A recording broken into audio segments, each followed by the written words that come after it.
Hello children, so today we are going to see the final part of the chapter Molecular Basis of Inheritance. Today's topic is DNA fingerprinting. So DNA fingerprinting is a very quick way to compare the DNA sequences of any two individuals. If we want to find out criminal, who is the criminal, and to find out mother and father of a child, so easily we can do DNA fingerprinting. By means of this method, we can find out the unknown person. DNA fingerprinting involves identifying the differences in some specific regions of DNA called repetitive DNA, because in these sequences a small stretch of DNA is repeated many times, that you call that as repetitive DNA. After centrifugation, bulk of DNA forms major peak and other small peaks are called satellite DNA. Some they form major peak and some other they form smaller peak. The smaller peaks are called as satellite DNA. So, depending upon the base composition, whether it is AT rich or GC rich, the length of the segment, the number of repetitive units, the satellite DNA is classified into many types, such as mini satellite and micro satellite. Micro satellite means very little, micro satellite or mini satellite.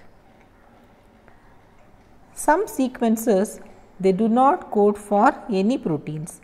These sequences they show high degree of polymorphism. That is the main basis of DNA fingerprinting.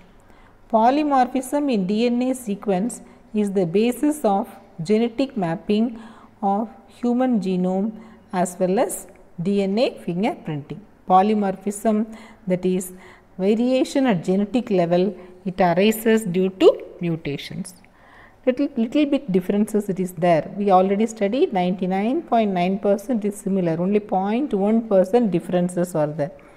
By using that differences, we are trying to find out the difference between the persons. So, when you see the process of DNA fingerprinting. In DNA fingerprinting, mainly different steps are there. Before studying the steps, let us see the scientist. So, Alec Jeffreys, he initially developed DNA fingerprinting. He used satellite DNA as the basis of DNA fingerprinting. Satellite DNA, it shows very high degree of polymorphism. It was called as variable number tandem repeats, VNTR. So, let us see the different steps. First is isolation of DNA. So, wherever you get any sample, first we have to extract the DNA, isolation. Then later, digestion of DNA by restriction endonucleases, small pieces like that, digestion of DNA. Then separation of DNA fragments by gel electrophoresis.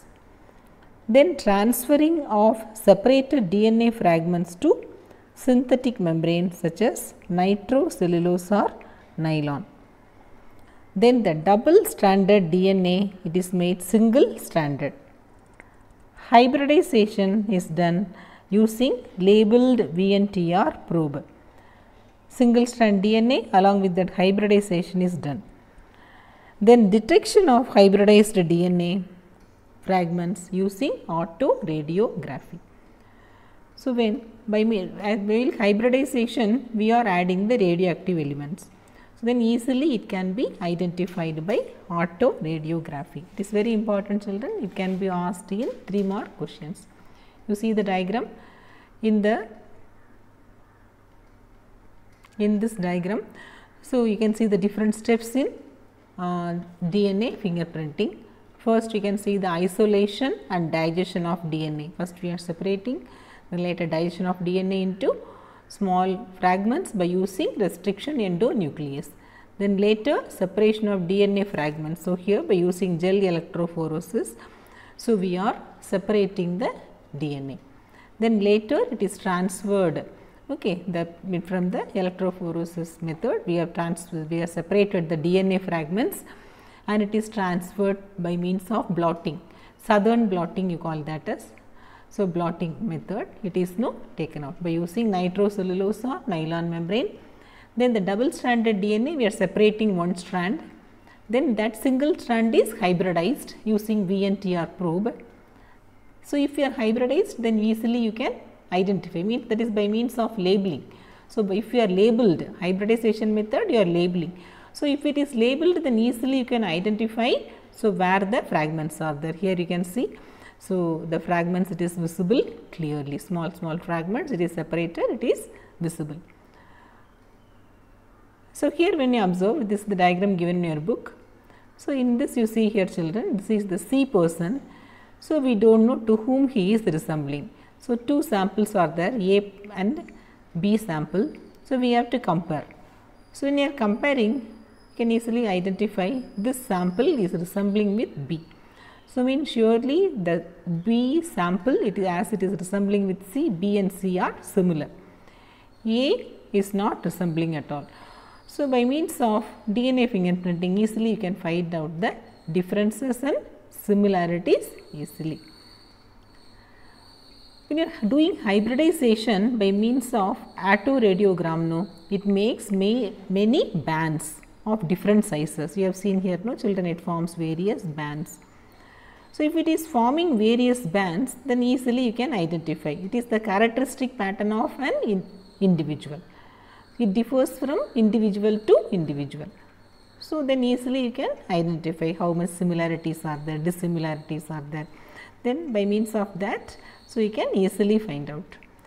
The DNA from a single cell, it is enough to perform full DNA fingerprinting. It can be amplified from a single cell. If you get, you can multiply, by means of replication method, PCR technique is there. By means of that, the available DNA will be multiplied. You will study PCR technique later. It can be amplified or multiplied. Okay. So, when you see the different steps, it can be asked in 3 mark questions. Then applications, it can be asked in 2 mark, 3 plus 2, it can be asked in 5 mark questions in board exams. What are the applications? Test of paternity, to find out who is the father of the child, mother of the child. If you want to find out, easily you can distinguish, find out. To identify the criminals, some blood sample or some samples, you have got hair sample or any sample. If you get any of the samples, living cells are there, then easily you can, by doing DNA fingerprinting, you can identify the criminals. Then population diversity determination, how much diverse the population is there, how much the populations are resembling to each other, how they are diverse from each other, you can find out. Determination of genetic diversity, species diversity, genetic diversity, the different diversities. So, to genes, how do they resemble, how they are doing variations. Okay. If two different organisms are there, whether they belong to same species or they belong to different species. So, if you are not able to find out morphologically, then you can go for, by means of genetic diversity, you can find out determination of genetic diversity. For that purpose also, DNA fingerprinting is much useful. Children, this chapter is, this topic is much important for 5 mark questions. It is very repeatedly asked 5 mark question or 3 mark question in board exams. Study thoroughly children, easily you can score marks. It is very simple and interesting also. You can easily score marks in DNA fingerprinting if it is asked in board exams. Okay children, thank you. So, in next class we will meet.